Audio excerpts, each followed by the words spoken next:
बघण्यासाठी प्रबंधभूमी चॅनलला सबस्क्राइब करा व बेल आयकॉनवर क्लिक करा। आज मीटिंग में क्या? देखिए, आज की मीटिंग के अंदर बहुत सारे मुद्दों के ऊपर चर्चा हुई है और जिसमें से ख़ास बात ये है, एक तो ऑक्सीजन की कमी का मामला आया है और रेमडेसिविर को लेकर जो पेशेंट्सों को तकलीफ़ें हो रही है उसके ताल्लुक से बहुत विस्तृत चर्चा हुई है। एक सही बात है कि पिछले कुछ दिनों के अंदर पेशेंट्स को जो रेमडेसिविर इंजेक्शन के लिए दर दर भटकना पड़ रहा है, उसके बावजूद भी उन्हें कहीं पर रेमडेसिविर नहीं मिल रहा है। ये बात भी सही है कि हमारे ही पड़ोसी ज़िले के जालना के अंदर राजेश टोपे साहब जो मंत्री है, आरोग्य मंत्री है, वो अपने ज़िले के लिए 10,000 इंजेक्शन्स लेके आ जाते हैं और हमारे पास यहाँ पर कमी थी।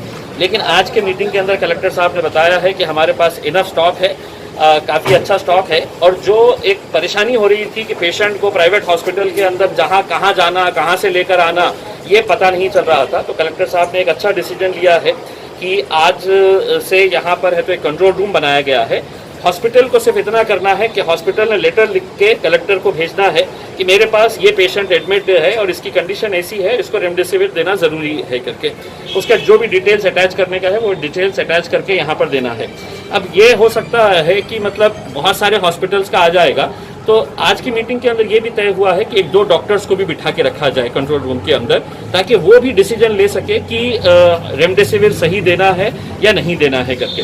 दूसरा ये है कि ऑक्सीजन के ताल्लुक से जो ऑक्सीजन की कमी का मामला जो सामने आ रहा था, उसके अंदर एक बात समझ में आई है कि सरकार की तरफ से ये जोर दिया जा रहा था कि हमारे पास का जो ऑक्सीजन है वो धुलिया को और मालेगांव को पहुंचाया जाए करके उसमें, जबकि हमने ये कहा है कि जो ऑक्सीजन यहाँ पर अगर कमी पड़ रही है और आप दूसरी जगह के ऊपर ले जाकर दे रहे हैं, वहाँ पर धुलिया के हैं तो केंद्रीय मंत्री रहे हुए हैं, वहाँ पे उन्होंने ऑक्सीजन के बारे में सोचना चाहिए। भारतीय जनता पार्टी के केंद्र में मंत्री रह चुके हैं, वो उनकी जिम्मेदारी है कि वहाँ पर हम मेहनत करो और आप कहेंगे एंड टाइम के ऊपर आके कि हमको ऑक्सीजन दो करके, तो हमारे लोग मरेंगे और आप वहाँ पे जिंदा रहना चाह रहे। तो हमने सबने है तो ये निर्णय लिया है कि हमारा ऑक्सीजन जो है वो यहीं पर रहेगा।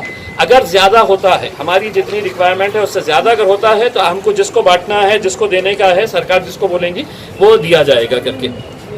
दूसरा ये है कि जो मुख्यमंत्री, आदरणीय मुख्यमंत्री साहब ने जो फैसला लिए है कि हम गरीबों को ऐसा ऐसा इतना पैसा देंगे, अनाज इतना दिया जाएगा, उसके ताल्लुक से अभी कोई नोटिफिकेशन नहीं आया है। वो जैसा ही नोटिफिकेशन आएगा उसके ताल्लुक से एक सेपरेट मीटिंग करके ज़्यादा से ज़्यादा गरीब लोगों को उसका फ़ायदा किस तरह से पहुँचाया जा सकता है उसके बारे में फैसला लेंगे।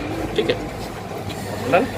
ताज्या व महत्त्वाच्या बातम्या बघण्यासाठी प्ले स्टोअरवर जा, प्रबंधभूमी ॲप डाउनलोड करा व या धावपळीच्या जीवनात अपडेट रहा।